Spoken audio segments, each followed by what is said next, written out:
Both foldables certainly look like their respective predecessors, with the Z Flip 4 rocking a familiar two-tone clamshell form factor, a dual rear camera and an external cover display. So what is new?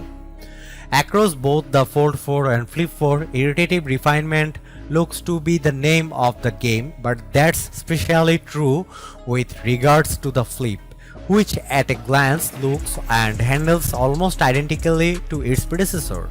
Samsung, however, has been keen to impress the influence of its users and how user feedback has dictated what areas of the Z Flip formula the company has focused on in refining 2021's still compelling Samsung Galaxy Z Flip 3.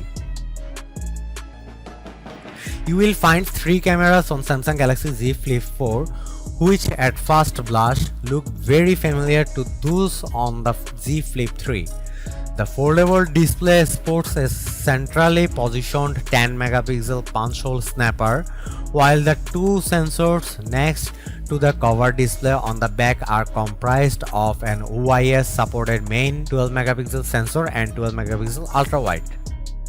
Our initial hands-on time with the Z Flip 4 didn't unearth any groundbreaking real-world improvements to picture quality, but we couldn't exactly stroll out the door of the company's press preview with a pre-release device in hand to put it to the test. We'll have a better idea come the full review. Though Samsung promises brighter stills and videos from the main snapper thanks to larger pixels on the 12 megapixel primary sensor, while the rest of the camera hardware appears unchanged.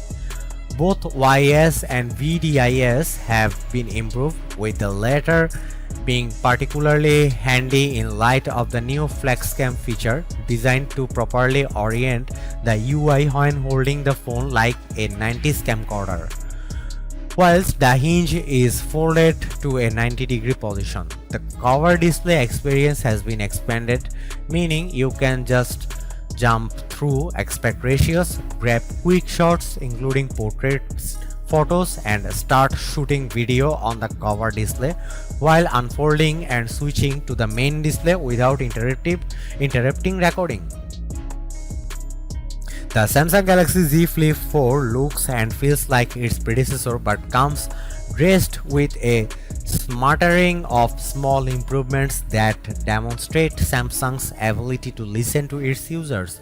While existing Z Flip 3 owners shouldn't feel left behind based on the addition and enhancement its successor offer, for anyone else looking to make the move to a modern foldable, even with the slight year-on-year price hike in some markets, the Z Flip 4 still looks like the best current gen clamshell for the price. Samsung has definitely left plenty of wiggle room for the Flip 5 or whatever it will be called. However, with bigger camera hardware advancements, higher resolution displays, dust resistance and faster charging, all areas that it'd be great to see more improvement on.